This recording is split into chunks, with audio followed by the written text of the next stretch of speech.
আসসালামু আলাইকুম দাও। আসসালামু আলাইকুম দাও। আজকে কি কি করলাম, কি রান্না করলাম তো সেইটা এখন দেখে আসেন। আর আমি মাত্র রান্না টান্না করে ফ্রেশ ট্রেশ হয়ে এসে বসলাম, তারপরে যে সে এসে জ্বালাচ্ছে, এখন তাকে ফিটফাট করে ঘুমাইতে নিয়ে যাব। ইদানিং কি হচ্ছে, না এখন ঘুরতে না, ইদানিং কি হচ্ছে রাত্রি রান্নাবান্নাটা একটু বেশি হচ্ছে, মানে রাত্রেই হচ্ছে, দিনে হচ্ছে না। তার কারণ হচ্ছে কি, বাজারটা করে নিয়ে আসতে লেট হচ্ছে, রাত্রি বাজার নিয়ে আসছে, রাত্রে রান্না করে ফেলছি, কথা বলতে দিচ্ছে না ঠিক আছে। আমার যত কাজ সব রান্নাঘর থেকেই শুরু হয়। অনেক দিন ধরেই বলছিলাম যে খুব বেশি লেয়ার মুরগি খেতে ইচ্ছা করতেছে, মানে আমরা তো ওই যে সোনালি যে মুরগিটা থাকে ওইটা খাই, লেয়ার মুরগিটা আমার আবার অনেক পছন্দ, একটু শক্ত শক্ত তো বেশ ভাল লাগে, বিশেষ করে মুরগির স্কিনটা খেতে। পরে আমি বলেছিলাম, এর আগে কিনছিলাম, দুর্ভাগ্যবশত সেটা ভালো পড়ছিল। তো এর আগে আনছিলাম কিনে, কিন্তু দুর্ভাগ্য যে সেটা কি মুরগি যে ছিল, এত যত্ন করে আমি রান্না করলাম, আর সেই রান্নাটা মানে মুরগিটা এত বাজে ছিল। আজকে আবার জানি না আল্লাহ কপালে কি রাখছে, এটাও তো আমার ওই সেম মনে হচ্ছে, কারণ লেয়ার মুরগিটা হয় অনেক শক্ত, আর সেটা রান্না করার পরে কেমন যেন একটা ভাদাল টাইপ লাগতেছিল, লেটকা। এটাও তো আমার ওটাই মনে হচ্ছে, যে পাও দুইটা চিকন চিকন, আল্লাহ জানে কি যে হয়, দেখা যাক। তো এই মুরগিটা এখন কাটবো, আল্লাহ যদি কপালে ভালো রাখে তো ভালো হবে, না হলে তো কিছু করার নাই। এই যে এই রানটা দেখে আমার ডাউট হচ্ছে, এই মোটা মোটা রান, এটাই সমস্যা। এটা এখন পোড়াই নেই, লেট হয়ে গেছে, আজানি দিয়ে দিচ্ছে। বিসমিল্লাহ। এটা ভালো করে, কারণ ছোট ছোট লোম থাকে, ওইগুলো পোড়াই না নিলে ভালো হবে না, একটু ভালো করে পোড়াই নিলে তাহলে ছোট লোমগুলো সব পুড়ে যাবে, না হলে একদম পাতলা পাতলা ওইটা থাকে। আর এদিকে সন্ধ্যাও হয়ে গেছে, আজান দিয়ে দিচ্ছি, এটা পোড়ায় রেখে আবার একটু পরে এসে কাটতে হবে আমাকে। ও মাই গড।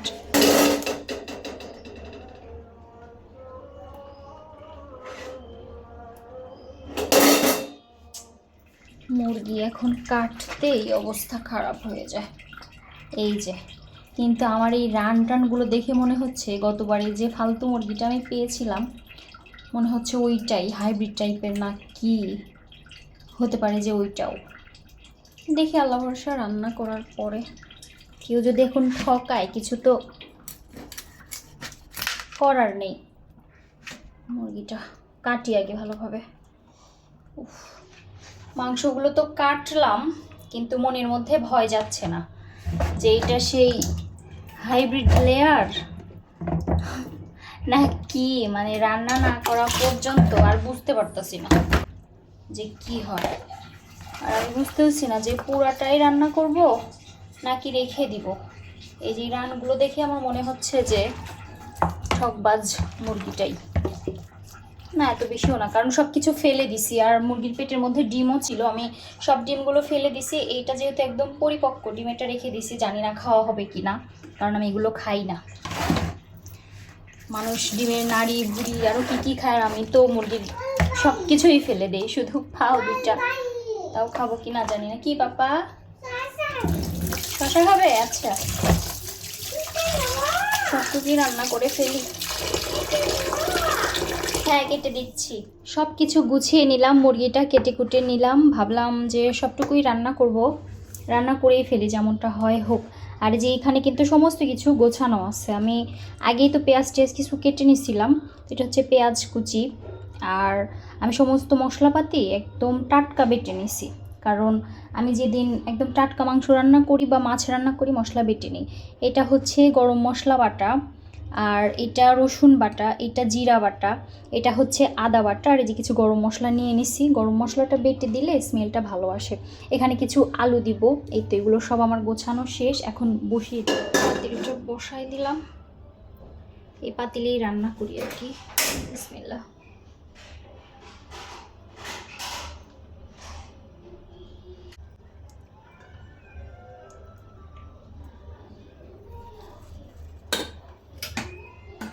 আমার ছেলেটা যা জ্বালাচ্ছে, বেশি করে পেঁয়াজ দিলাম, লাল লাল করে ভেজে দেব। আর বাদ বাকি পেঁয়াজটা আমি মাংসের সাথে দিয়ে দিব।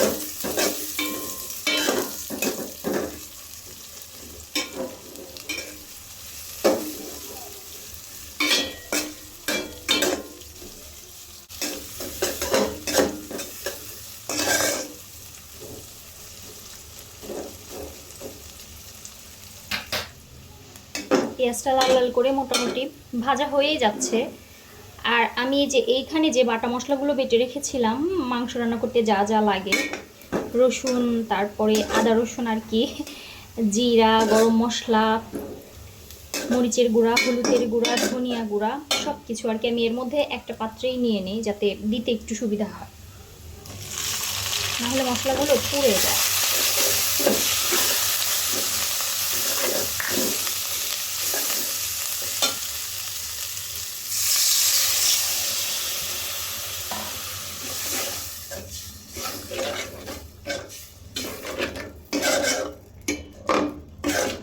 এটা সুন্দর করে কষায় নেব যতক্ষণ না ওপরে তেলটা উঠে আসে, তাহলে মাংসের কালারটা সুন্দর হয়। এই মশলাটা কষানোর মধ্যে আর পেঁয়াজটা লাল করার মধ্যেই আপনার কালারটা বজায় থাকে।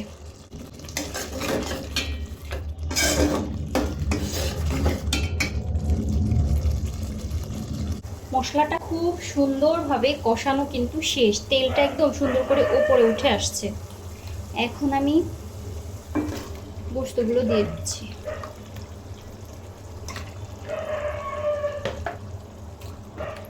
আর আজকে কথা বলতে বলতে আমি আলুগুলো ভাজতেও ভুলে গেছি।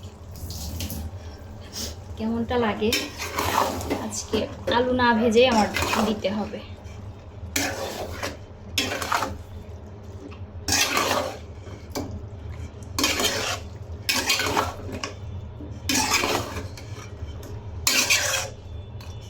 আর আমি যে কিছু পেঁয়াজ রেখে দিছিলাম এগুলো দিয়ে দিই, কারণ আমি যেহেতু কোনো পেঁয়াজ বাটা ব্যবহার করি না, মাংসের মধ্যে পেঁয়াজ কেটে দিলেই সব গলে যায়, বাটা না দিলেও চলে।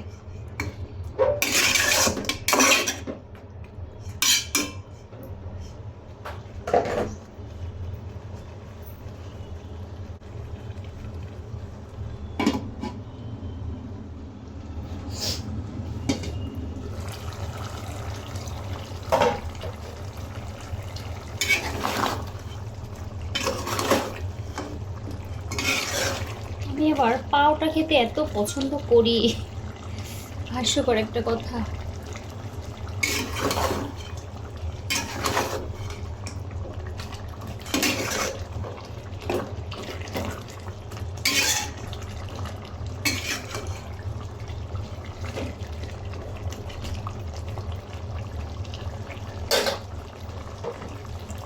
আস্তে আস্তে জালে জালে সুন্দরভাবে সেদ্ধ হবে।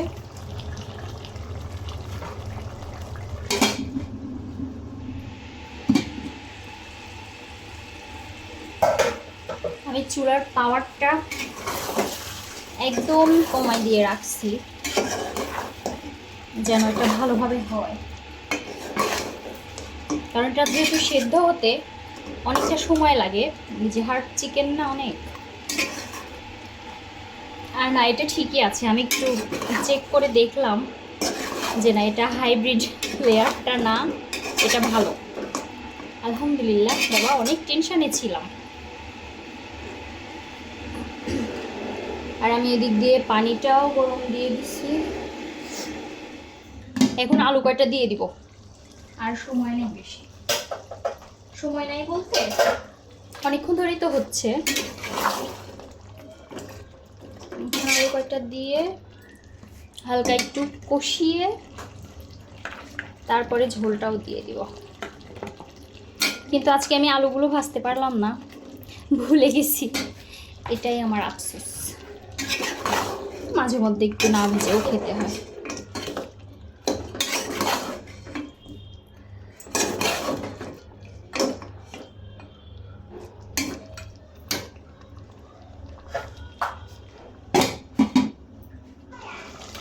এখন এই যে আমি একটু গরম পানি দিয়ে দিব, মানে যতটুকু পরিমাণে আর কি ঝোল খাবো।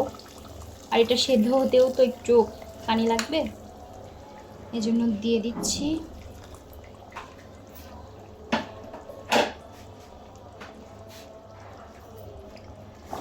কারণ মুরগিটা সেদ্ধ হতে বেশ অনেকটাই পানি লাগবে।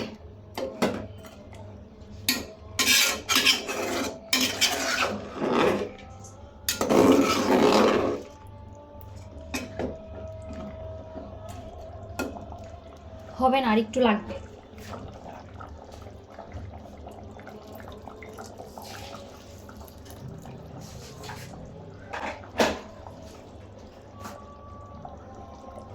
বাস